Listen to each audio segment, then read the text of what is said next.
Halo, Assalamualaikum semuanya, apa kabar? Semoga sehat selalu menjelang waktu berbuka puasa. Ngobrol bareng di rumah, CNN Indonesia kembali hadir pukul 16 selama Ramadan ini. Kita akan ngobrol bareng menjelang buka puasa. Ini sekitar 2 jam lagi ya waktu Jakarta. Kali ini saya akan coba untuk menunjukkan topik pembahasan pada sore hari ini. Oke.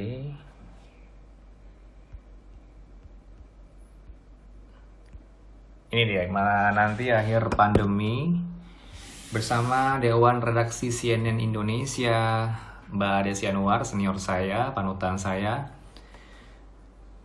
melihat jumlah kasus di Indonesia hingga pukul 15.50 waktu Indonesia Barat ini, jumlah kasus corona ini terkonfirmasi sebanyak 10.551 yang dalam perawatan 8.160, 1.591 sembuh dan meninggal atau terpaksa meninggal dunia 800 korban. Kita harapkan angka ini akan tidak melaju secara eksponensial atau meningkat dengan upaya sejumlah yang dilakukan oleh pemerintah seperti PSBB sudah masuk tahap kedua di berbagai daerah seperti Bodebek dan di Jakarta. Saya akan coba mengundang langsung Mbak Desi Anwar untuk bergabung pada sore hari ini. Assalamualaikum, selamat sore Mbak Desi. Sore, Waalaikumsalam. Apa kabar? Gimana? Sehat, alhamdulillah. Sehat-sehat? Sehat-sehat, Yeah. alhamdulillah. Oke. Belum bosen ya di rumah ya? Tunggu Eva ya Mbak Desi. Hai juga teman-teman yang lagi nonton. Hmm. Kucingnya gimana Mbak Desi? Kucing, kucingnya saya taruh di kamar kali ini Di buku ya. biar nggak terlalu mengganggu percakapan kita sore ini. Soalnya kalau Iya. dia sudah lihat saya deket-deket komputer, udah ada kegiatan, Ah, langsung bangun terus langsung ingin main gitu. Oke, Mbak Desi ini langsung aja kali ya. 30 Mm-mm. menit kita akan berbincang menanti akhir pandemi. Ya, mungkin masyarakat ini sudah mulai bosan. Kapan ya kira-kira pandemi ini akan berakhir? Tidak menerka-nerka atau mendahului, tapi sejumlah pakar atau ilmuwan sudah memprediksi ya, kalau pandemi ini akan berakhir secepat mungkin, yaitu paling cepat itu akhir Mei atau paling lama bulan Juli 2020. Termasuk Pak Jokowi juga menyatakan paling lama itu akhir tahun, tapi jangan Iya. sampai Pak ya. Mungkin pandeminya bisa lebih cepat, tapi dampaknya pasti akan jauh lebih lama dari itu. Ya memang ada dua hal yang sebenarnya kita tunggu ya. Yang pertama mungkin cara-cara untuk mengobati ya. Kalau mengobati kan ada beberapa drugs atau beberapa obat-obatan yang sudah ada, yang sudah digunakan, yang mungkin bisa membantu untuk meringankan mereka yang sudah kena COVID positif. Mungkin Ya. kita mendengar ada kloroquine atau hidrokloroquine, sekarang juga itu yang biasanya obat dipakai untuk malaria. Kemudian ada juga remdesivir, nah ini juga pernah dipakai untuk Ebola dan lain sebagainya. Saya lihat para ilmuwan, dokter juga sedang mencoba paling tidak untuk mengobati. Tapi kalau menunggu vaksinnya sendiri, saya rasa ya kata pakar itu minimal harus setahun ya, atau bahkan lebih. Walaupun beberapa negara, terutama dari China, sekarang juga sedang mencoba untuk menemukan vaksin secepat mungkin. Jadi kita harapkan tidak akan terlalu lama ya. Sebelum kita lebih lanjut soal menanti pandemi ini berakhir, tentunya ada evaluasi atau mungkin dari redaksi CNN Indonesia TV Ya. punya pandangan mengenai evaluasi penanganan COVID-19 di tanah air, Mbak Desi.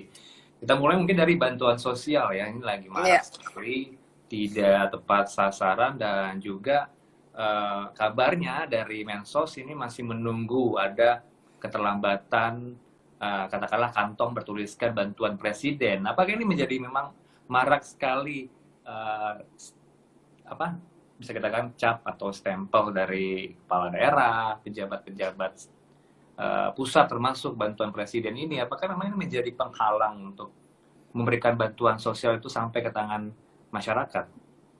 Ya, menurut saya begini ya, harus sekarang ini memang yang paling sangat-sangat dibutuhkan itu bantuan. Bantuan bagi mereka yang terkena dampak tentu saja dari segi kehilangan pekerjaan, dari segi ekonomi dan kebutuhannya sehari-hari itu harus jelas mereka dapatkan sesegera mungkin karena pandemi ini kan istilahnya kita dipaksa oleh keadaan untuk melakukan self distancing, untuk tidak masuk kerja, untuk mengurangi kegiatan aktivitas dan lain sebagainya, sehingga mau tidak mau harus ada bantuan ini. Ini yang harus diingat. Nah, yang paling penting sekarang itu adalah koordinasi untuk mencapainya sesuai sasaran. Berarti kan harus ada data yang jelas dan juga harus bekerja sama dengan unit yang paling terkecil di masyarakat kita, di tingkat RT, di tingkat RW, karena mereka yang paling tahu ya. Nah, ini menurut saya harus semua kita itu fokus terhadap efisiensi ya, efektivitas dari gerakan ini semua. Nah, ya mungkin ini namanya juga Indonesia, negara politik ya. Jadi mungkin ada yang melihat bahwa oh ini kesempatan untuk istilahnya image making dan lain sebagainya. Jangan sampai ini memperlambat. Jangan sampai ini menjadi distraksi karena ini bukan waktunya untuk distraksi. Ini bukan waktunya untuk mengambil kesempatan dalam kesempitan. Ini bukan waktunya untuk melihat istilahnya ini motivasi-motivasi yang lain. Jadi kalaupun ada, ini menurut saya harus segera dihentikan. Karena tujuannya sekarang ini adalah bagaimana memberikan segala macam bantuan sosial itu langsung kepada masyarakat. Dan saya lihat di sini justru dari masyarakat itu sendiri, dari kita civil society, bantuan sosial itu tuh jauh lebih cepat, lebih efektif, dan juga lebih tanpa apakah pakai cap, stempel ini dan lain sebagainya. Yang penting ada keinginan dan ada usaha dan upaya untuk melakukannya. Jadi kalau ini jangan jadi distraksi ya dalam hal ini. Itu menurut saya nggak bagus. Kalau melihat contoh di DKI Jakarta, Anies Baswedan selaku gubernur mengklaim ada 1,6% bansos salah sasaran. Artinya memang sempat terjadi katakanlah tidak terdistribusi dengan baik, termasuk di ibu kota sendiri gitu ya, Mbak Desi? Iya, pasti sangat, karena gini, ini ada misalnya bantuan itu ada, alokasinya dari segi anggaran itu sudah ada, mekanismenya itu juga sudah dibuat, tapi kan yang mengimplementasi semua ini itu manusia. Jadi yang paling susah dan paling menjadi masalah ya di mana-mana ya, bukan, saya melihat bukan saja di Indonesia tapi di semua negara itu juga ya, bisa menjadi masalah itu bagaimana mengkoordinir semua supaya bisa tepat sasaran, bisa sesuai sasaran. Data ini dalam hal ini kan penting ya, pendataan siapa yang harusnya dan bagaimana koordinasinya, caranya, bagaimana memberikan bantuannya, itu kan juga semua harus dikoordinasi dengan baik. Saya rasa di sini mudah-mudahan tidak ada orang yang punya niat yang, kalau kita berpikir negatif ya pasti gampang saja kita berpikir negatif. Coba kita sekarang berpikir positif ya. Semua orang ingin membantu, ya. Semua tools yang kita miliki untuk membantu itu. Tapi kenapa masih tidak tercapai sesuai yang diinginkan? Nah, ini yang kita harus lihat. Apakah karena memang tidak ada kompetensinya atau tidak ada tahu data yang jelas dikirim kemana, atau mungkin juga di sini ada orang-orang yang memang memang menghalang-halanginya, atau ya istilahnya human factor-nya ini banyak sekali ya dalam melakukan hal seperti ini, atau bahkan ya niatnya ada melakukan tapi juga mungkin mengambil keuntungan dari situ, itu kan bisa saja. Ini karena ini semua faktor manusianya itu sangat tinggi di sini. Jadi kalau menurut saya dalam hal saat ini kan kita seharusnya memiliki crisis mentality. Kalau krisis ya, mentalitas krisis ini berarti kan fokusnya tuh istilahnya keluar dari krisis ini, mengatasi krisis ini, bukan mencari ini jalan-jalan atau cara-cara untuk memperlambat, menghalanginya. Saya tidak mengatakan bahwa ada niat seperti itu, tapi ini bisa dilihat dari apakah kita kompeten melakukannya, apakah koordinasinya cukup baik, apakah komunikasinya juga cukup baik. Ini semua harus betul-betul dipikirkan. Ya, Anies juga menjamin bantuan sosial. Ini kita berbicara mengenai DKI Jakarta dulu, Mbak Desi. Hingga Lebaran nanti ada bantuan sosial yang kedua untuk Lebaran. Artinya ini patut untuk dicontoh bagi daerah lain agar semua terjamin hingga Lebaran nanti, atau hanya khusus bagi di DKI Jakarta karena kasusnya paling tinggi, angka paling tinggi di DKI Jakarta. Dampaknya terlalu besar di DKI Jakarta.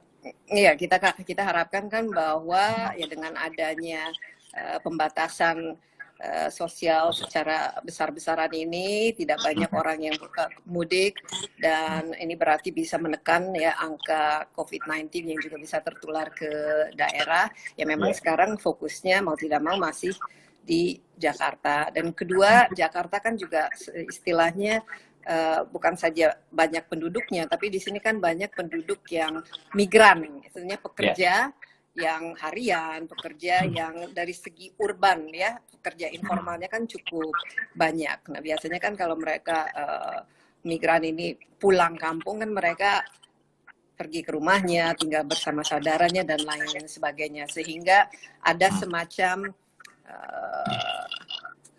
social security lah di antara keluarganya.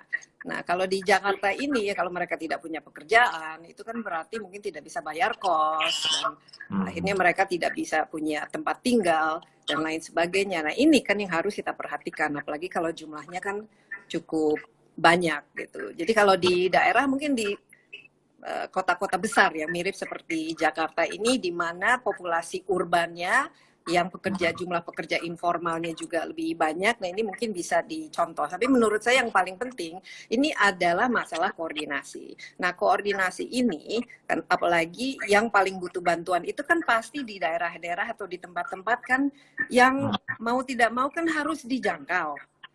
Ya, jadi harus ada koordinasi dari sampai ke level yang paling terkecil dari daerah itu sendiri, yaitu di tingkat RT-nya, di tingkat RW-nya. Jadi harus ada betul-betul satu daerah itu kan yang paling paham ya mengenai kondisi daerahnya, berapa jumlahnya dan berapa bantuan itu kan sebenarnya kan di tingkat neighborhood itu, di tingkat tetangga itu sendiri gitu. Jadi kalau ini bisa kita tidak bisa terlalu banyak bergantung kepada apakah itu pemerintah provinsi atau pemerintah kotanya, apalagi pemerintah nasional. Ya, di sini kan semua kan mereka hanya bisa ini ada anggaran ini dialokasikan untuk sekian, tapi kepada siapanya itu, disinilah semua lapisan dari elemen-elemen masyarakat kita itu yang betul-betul digunakan. Nah, berbicara mengenai PSBB tahap 2, DKI Jakarta sudah berjalan sampai dengan saat ini, termasuk Bodebek. Tangerang itu baru per hari ini, 2 Mei, juga ikut melanjutkan PSBB. Apakah PSBB tahap 1 ini dinilai sudah efektif untuk penerapan sanksi, Mbak Desi? Mengingat banyak masukan dari kepala daerah yang berada di Bodebek, seperti Bupati Bogor, kemudian Wali Kota Tangsel, Airin, yang menyatakan bahwa sanksi yang selama ini diterapkan di PSBB pertama masih belum tegas, masih belum berupa tindakan lanjutan ke kepolisian atau belum dipidana. Apakah ini memang menjadi perhatian untuk sanksi tegas bagi masyarakat yang melanggar aturan PSBB di tahap kedua ini? Iya, idealnya. Ini kan masalah kesehatan. Ya. Ini masalah semua orang kan harus bertanggung jawab terhadap kesehatan diri sendiri. Ini bukan sesuatu yang istilahnya kita melakukannya bukan karena faktor-faktor manusia yang lain, ya, tapi lebih ke kepentingan kita. Ya. Jadi seharusnya tuh kalau bisa dengan adanya ini semua orang tuh punya kesadaran, jadi tidak perlu disanksi, gitu. Tidak perlu, ayo harus pakai kalau nggak pakai masker didenda 10.000 gitu. Kan bukan itu tujuannya. Di sini kan bukan tujuannya adalah untuk supaya menjaga hal yang mungkin kita anggap tidak penting buat diri kita sendiri, tapi hanya penting buat orang lain. Tapi ini kan kita semua sama, ini namanya tuh virus, kita tuh memerangi virus. Berarti apa? Ya harus memulai dari diri sendiri. Jadi ya imbauan itu harus terus menerus digunakan, tapi bagaimana kita membantu juga supaya imbauan ini bisa lebih mudah dilaksanakan. Makanya kalau kita lihat kenapa orang masih keluar, ya karena alasannya ekonomis, mungkin masih harus cari kerja atau memang tidak punya kalau di rumah justru tidak ada tempat yang tidak bisa bekerja di rumah karena tidak bisa terkoneksi secara digital atau pekerjaannya juga tidak bisa dilakukan. Itu kan banyak alasannya. Jadi kan dilihat alasan itu apa, dan saya lihat kan di sini cukup komprehensif. Kalaupun keluar, misalnya kan ada aturannya. Kalau misalnya naik kendaraan pribadi harus ada berapa orang, misalnya biasanya ada 5 orang, hanya boleh 3 orang. Kalau misalnya naik motor biasanya satu keluarga di situ, mungkin di sana sekarang hanya boleh 1 orang atau 2 orang, saya nggak tahu ya ini masih apakah ojol boleh bawa penumpang atau tidak. Jadi kan semuanya kan sudah ada aturan-aturannya. Jadi kalau masih harus ada sanksi dan lain sebagainya, itu kan berarti ya tidak mendengarkan. dan tidak mendengarkan itu kan nanti bisa merugikan diri sendiri dan merugikan orang lain. Itu memang harus diterapkan, tapi menurut saya itu ya bukan itu kan maksudnya. Kalau misalnya keluar ya boleh, tapi harus pakai masker. Kalau misalnya melakukan sesuatu ya harus jaga jarak dan lain sebagainya. Jadi sanksinya pun ini bagaimana kan impose-nya ya. Tapi memang kadang-kadang orang kalau masih nggak dengerin ya mau tidak mau ya dipaksa ya. Kalau tapi kembali lagi, biasanya paling kena denda karena mungkin ya nggak dengerin, nggak percaya, nggak peduli. Ini kan setiap orang kan punya alasan beda-beda. Kenapa tidak melakukannya? Misalnya kalau naik mobil ya kan sudah ada aturannya. Kenapa tidak ada aturannya? Ya kita dengerin aja alasannya itu pasti apa. Oh ini kan nggak terlalu berbahaya. Oh saya kan nggak terlalu jauh, dan ini kan semua keluarga. Kita kan semua keluarga. Jadi ini memang cuman cara memberikan sanksinya itu cukup sulit ya. Kita dengan sanksi-sanksi biasa saja sudah sulit menerapkannya, apalagi hal yang berkaitan dengan COVID-19 ini, di mana yang diminta ini kan cukup untuk dijalankan. Seperti social distancing ini kan sesuatu yang aneh sebenarnya bagi kita, apalagi orang Indonesia kan paling suka ngumpul kan ya. Kalau nggak nongkrong bareng kurang oke gitu. Ada yang kurang rasanya. Terus kemudian diberi sanksi untuk itu kan merasa apa sih gitu. Iya. Tapi harus ada pemahaman itulah. Pemahaman itu, dan juga aturan PSBB boleh diikuti, kita patuhi asalkan bantuan sosial tadi juga terpenuhi ya Mbak Desi, karena orang juga butuh makan, butuh kerja gitu ya. Iya, tapi kita harus menggunakan ya precautions ini, ya, menjaga diri ini ya. Istilahnya kalau sekarang masker sudah jadi harus digunakan, ya kita gunakan. Dan saya lihat kebanyakan orang juga di mana-mana kan sudah menggunakan masker. Tapi kalau misalnya kita ke tempat-tempat daerah yang masih bisa kumpul, taruhlah ke pasar dan lain sebagainya, ya itu juga dari segi sistemnya, dan saya lihat di supermarket juga sekarang antriannya di kasir sudah mulai diatur, ada tempat-tempat di mana orang berdiri.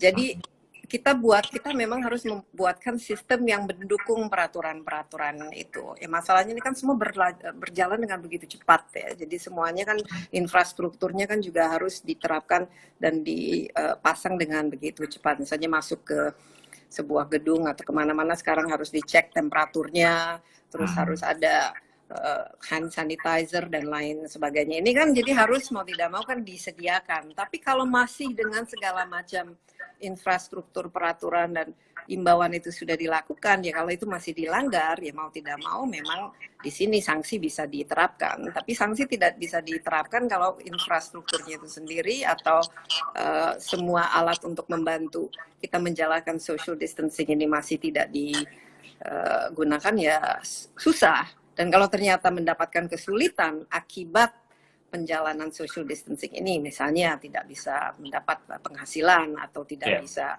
dan lain sebagainya. Ya, infrastruktur atau sistemnya memang harus disediakan untuk membantu itu, dan itu harus capai sasaran dengan cepat dan tepat. Tidak bisa ada birokrasi lagi, diperpanjang dengan ini dan itu, kemudian dikasih BLT mungkin dikutip sana, kutip sini, dikurangi sana, dikurangi sini. Itu juga tidak boleh. Ya, kemarin Pak Anies juga konferensi pers atau kompers mengenai beberapa hal mengenai PSBB. Ya, termasuk juga ia mengatakan kalau Jakarta belum merdeka dari corona dan orang yang terlanjur mudik keluar dari Jakarta itu belum tentu bisa kembali ke Jakarta. Nanti bagaimana nasib mereka yang sudah terlanjur pulang ke rumah, tapi setelah Lebaran harus balik ke Jakarta, Mbak Desi, untuk bekerja. Itu kira-kira bagaimana? Apakah langkah gini, yang kalau saya lihat ya, setelah pandemi ini terjadi, ya ini pasti juga untuk ekonomi bangkit kembali. Taruhlah misalnya dia biasanya kerja di sebuah restoran.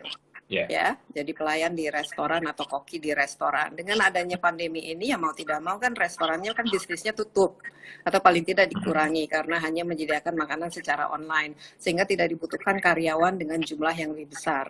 Dan akhirnya ya memutuskan untuk pulang kampung karena mungkin di kotanya itu tidak bisa bayar kos, tidak bisa hidup lah istilahnya, dan lebih aman mungkin kembali ke keluarga di kampung halaman. Nah, pertanyaannya, apakah kalau dia balik ke Jakarta, pekerjaan di restorannya itu akan segera masih ada?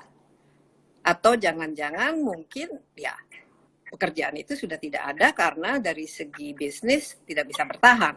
Jadi restoran itu tutup. Ya. Jadi salah satu dampak yang memang tragis ya dari adanya pandemi ini, pasti banyak perusahaan, banyak pekerjaan yang mau tidak mau kan hilang, dan kalau kembali lagi kan pasti membutuhkan waktu yang cukup lama untuk bangkit kembali. Jadi yang untuk ya sekarang yang harus dipikirkan itu bantuan bagi mereka yang kehilangan pekerjaan. Di sini kan kita sudah ada macam-macam ya yang disediakan lah istilahnya, anggaran yang memang khusus ada ya taruhlah sekarang juga prakerja, tapi ada bantuan langsung tunai juga, kemudian ada kartu harapan juga dan lain sebagainya. Ya kita lihat apakah ini bisa cukup ya membantu. Pasti menurut saya tidak akan bisa seperti sebelumnya, paling tidak di jangka waktu yang pendek ini. Karena dari segi GDP di Indonesia saja yang proyeksi pertumbuhan kita tahun ini sekitar 5%, ini ya bisa turun sampai ke 2,3% atau bahkan lebih kurang. Ini implikasinya kenapa? Ini kan berarti tidak ada aktivitas atau kegiatan perekonomian. Nah, di situ juga ke depannya juga pemerintah kan ya mau tidak mau dengan memberikan yang disebut stimulus ya untuk, dan juga mungkin bantuan untuk bayar kredit. Saya lihat juga misalnya kartu kredit sekarang bunganya diturunkan, atau pinjaman terhadap UMKM juga ada keringanannya dan lain sebagainya. Jadi semua instrumen ini kan sudah istilahnya dirancang lah oleh Kementerian Perekonomian kita ya, Menteri Keuangan kita, yang memang supaya tujuannya adalah mengcushion atau supaya tidak terlalu terpuruk ya situasi ekonomi kita. Tapi mungkin secara individu ini memang susah, pasti akan susah. Karena kita tahu kalau kita kehilangan pekerjaan pasti kan akan susah untuk mendapatkan pekerjaan. Dengan tanpa COVID saja itu setiap tahun kan ada sekitar 3 juta orang yang lulus ya, yang lulus kuliah langsung masuk ke mencari pekerjaan di lapangan pekerjaan yang jumlah pekerjaannya itu sama sekali tidak memadai dengan jumlah orang yang melamar. Ini tanpa COVID, ini tanpa COVID ya. Jadi mungkin kedepannya ya harus lebih banyak lagi kita membantu ya. Menciptakan yang semacam istilahnya entrepreneurship tapi dalam skala lebih kecil, sehingga tidak mencari pekerjaan. Karena sekarang misalnya kalau dari segi supply dan demandnya tidak ada, menurun karena orang tidak memiliki kegiatan, berarti supply-nya kan, produksinya kan juga tidak bisa terus-menerus berlangsung. Berarti kan di sini kan ada produksinya diturunkan, mungkin perusahaannya juga menciptakan ini PHK dan lain sebagainya. Nah, ini kita harus pikirkan ke depan bagaimana memfokuskan bantuan itu apakah dalam bentuk kredit-kredit supaya bisa menciptakan entrepreneur dalam skala kecil yang tidak menggantungkan diri terhadap mencari pekerjaan. Nah, untuk ini mau tidak mau yang diperlukan memang training. Karena taruhlah selama ini kerja di restoran atau buruh pabrik atau kerja di sektor informal yang lain, itu kan berbeda ya, training, kualifikasi atau pendidikan yang dibutuhkan. Misalnya kalau kita ingin menciptakan entrepreneur, berarti kan harus ada skills untuk membuat produk atau menciptakan layanan atau service yang diinginkan oleh orang, kemudian menggunakan investasinya untuk menumbuhkan istilahnya bisnisnya itu sendiri, seberapa kecil bisnisnya. Nah, ini kan skillsnya kan berbeda. Jadi saya lihat mungkin pemikiran dengan adanya kartu prakerja dan online ini training dan lain sebagainya, itu karena skills di masa depan yang diperlukan itu adalah berbeda dengan yang sekarang ini. Ya, apalagi yang sekarang ini mungkin lebih kita lihat yang tumbuh paling cepat itu dan masih cukup sehat ini adalah yang semua berbasis teknologi, berbasis digital misalnya. Nah, dari situ kan mungkin bisa jualan online, tapi kan untuk jualan online kan harus tahu caranya, harus pintar cari, ya ada skillsnya itu sangat berbeda. Gitu. Nah, selama ini skillsnya mungkin ya di satu cara aja melakukan, misalnya ya kalau skill kerja di pabrik itu ya pas keluar dari pabrik mencari pekerjaan tempat lain kan berarti harus ada retraining, harus ada reskilling. Jadi ke depan menurut saya itu yang harus dibekali. Ya. Ya, Mbak Desi, kita bergeser mengenai kerja parlemen ya. Sejauh ini mereka memang untuk COVID-19 fokus untuk penanganan juga, tapi mendapat kritik dari beberapa pihak seperti manajer riset Seknas Fitra Bajul Hadi yang menyatakan DPR terkesan kurang peka terhadap persoalan yang tengah dihadapi oleh masyarakat saat ini, itu pandemi corona. Malah sibuk membahas draft Omnibus Law, rancangan undang-undang Cipta Kerja. Itu dari redaksi CNN seperti apa melihat kerja parlemen sampai dengan saat ini? Kalau saya melihat ini kan saat ini kan masa krisis ya. Dan krisis ini bukan mulai dari krisis ekonomi, bukan mulai dari krisis karena konflik atau perang, atau bukan dari sisi karena kita sesuatu yang istilahnya krisis politik atau krisis yang ini adalah krisis yang berasal dari virus, dari pandemi. Jadi ini kan krisis sebenarnya kan krisis kesehatan, ya. Jadi menurut saya kalau semua elemen yang ada di masyarakat kita, baik dari kita di media, masyarakat civil society sampai ke pemerintahnya, itu tuh harus satu visi, ya. Kita fokus ke penanganan krisis kesehatan ini, ya. Yang sekarang harus kita berikan ruang itu adalah kepada tenaga medis. Misalnya ilmuwan yang mencari ini vaksin atau berusaha menyembuhkan, atau dari segi teknologi yang menciptakan ventilator misalnya, atau kalaupun kita bicara mengenai industri yang mana bisa mendukung pembuatan APD misalnya, atau pengadaan equipment maupun tenaga medis. Jadi saat ini kita harapkan dari semua elemen masyarakat itu fokusnya itu ke situ dulu. Karena kalau krisis kesehatan ini kita tidak atasi, ini kan kita sudah tahu. Ini kan pasti nanti ujungnya kan krisis ekonomi. Terus kalau krisis ekonomi pasti ada implikasi politiknya dan lain sebagainya. Jadi kita harapkan juga dari anggota parlemen ya fokus untuk mendukung bagaimana kita keluar dari krisis kesehatan dan menjadi contoh, role model bagaimana kita mengatasi kesulitan ini dengan satu visi membahu. Ya ini kan sudah ada sekarang gugus tugas yang ditugaskan untuk ini. Ini kan melibatkan semua institusi. Dari pemerintah pusat, ada pemerintah daerah, dari kementerian, tentu saja dari segi regulasinya, kemudian dari segi semua sektor masyarakat, dari perusahaan di sini, civil society, LSM, kita semua. Jadi kita fokus ke itu dulu deh. Jadi kalau masih mau yang ini, we have a lot of time for that. Maksudnya itu ke depan kita bisa berpikir jernih. Jadi menurut saya yang tidak prioritas saat ini, itu apa urgensinya? Gitu.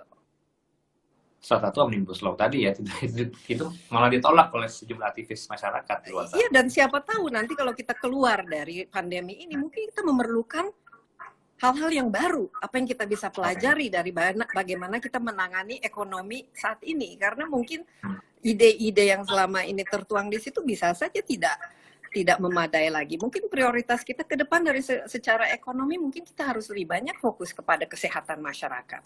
Mungkin kita harus lebih banyak fokus kepada fasilitas kesehatan, kepada rumah sakit, jumlah tenaga medis, jumlah peralatan dan lain sebagainya yang kita harus miliki. Mungkin ke depan kita fokusnya lebih ke situ. Dan mungkin dari segi tenaga kerja yang di Indonesia ciptakan juga bagaimana menciptakan tenaga kerja kita yang sehat, yang tidak rentan sakit.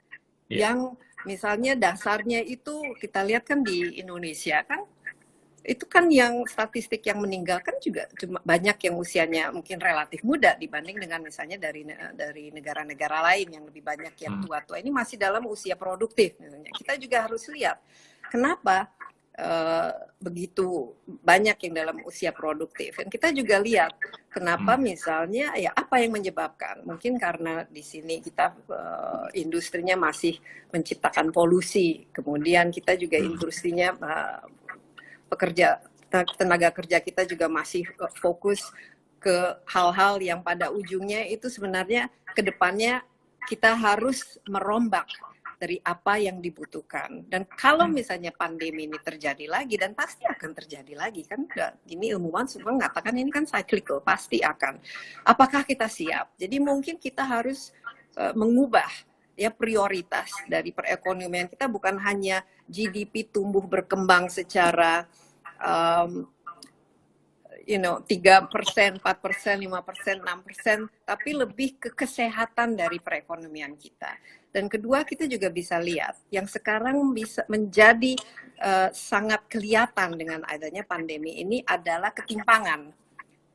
Ya, ada yang memang bisa ternyata nggak apa-apa karena bisa work from home, toh bisa semuanya juga bisa online, tidak berdampak terlalu banyak terhadap kehidupan mereka. Ada yang memang sama sekali dan ini yang kebanyakan, apalagi di Indonesia ini di mana hampir 60% itu kita adalah sumbernya ekonomi informal, sangat terdampak. Jadi berarti mungkin kemudian hari kita harus menciptakan tatanan ekonomi yang jauh lebih equitable, lebih lebih sama rata, ya, ya, dan lebih inklusif. Jadi siapa tahu apakah yang ada di sini bisa ke depannya lebih memperhatikan hal itu. Dan apakah dalam kita menciptakan manusia Indonesia sebagai human capital ini, kita bisa menciptakan manusia yang memang sehat. Ya, banyak loh orang Indonesia itu nomor 1 kalau diabetes. Makanya ini penyakit yang menyerang khusus kepada orang-orang yang memiliki underlying.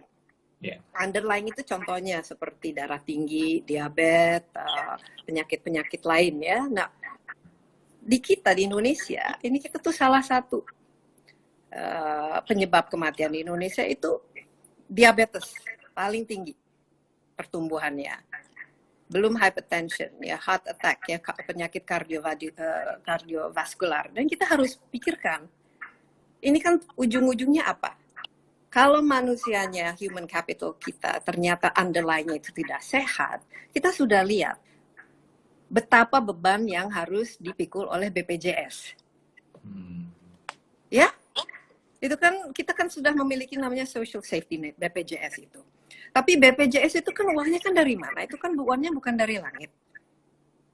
Ya, kan ada anggarannya, dianggarkan. Tapi uang anggaran kita kan dari mana? Kan dari pajak. Nah, pajaknya itu sekarang di Indonesia, jumlah orang yang bayar pajak itu di 200, mungkin jumlah pekerja kita taruhlah 100 jutaan atau 150 jutaan, itu yang bayar pajak itu mungkin hanya 10-11%.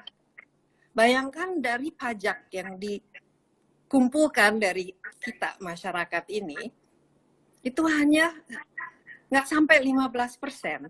Dan ini harus membayar infrastruktur, harus bayar pembangunan, harus bayar sekolah negeri, harus untuk pendidikan, harus bayar untuk kesehatan, harus membangun jalanan, dan harus menyiapkan public infrastructure di mana supaya kita bisa hidup bermasyarakat ini. Tapi kan jumlah orang yang berkontribusi secara formal yang setiap tahun kita ini kan sekarang lagi SPT-nya harus itu tuh hanya 11%. Tapi kita semua menggantungkan diri, wah pemerintah bikin apa, wah ini, wah itu. Tapi sebenarnya uang anggaran yang dimiliki ini, nah ini ke depannya kita kan juga harus memikirkan bagaimana caranya untuk memastikan bahwa kontribusi dari orang-orang ini juga lebih besar. Jadi berarti harus menciptakan perekonomian di mana masyarakat kita juga pendapatannya bisa lebih tinggi, lebih ditingkatkan. Ya kan? Kalau tidak kita terlalu timpang antara yang mungkin hanya segelintir orang atau perusahaan yang saat ini membayar pajaknya yang tinggi. Yang selebihnya kan apalagi kalau sektor informal itu kan tidak terdata. Melakukan pekerjaan tapi kan tidak membayar, tidak tercatat itu sebagai penghasilan.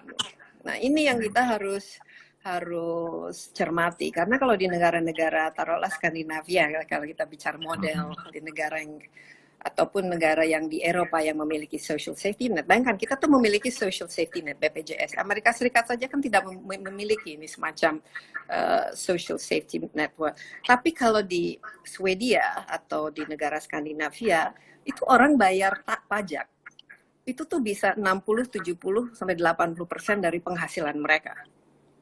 Gede ya? Oh, bukan gede lagi. Luar biasa gedenya. Luar biasa. Nanti ke depan dengan adanya dampak dari pandemi ini pasti kan pajak juga diturunin kan, orang tidak mampu kan misalnya membayar pajak. Tapi apa yang digunakan oleh pajak itu terasa dari public service ya, public utilities atau kepentingan publik ya, semacam jaminan mereka dari sejak lahir sampai meninggal itu terjamin, kesehatannya terjamin, pendidikan, kualitas pendidikannya juga terjamin, jalan-jalannya juga tidak ada yang bolong-bolong, kemudian tata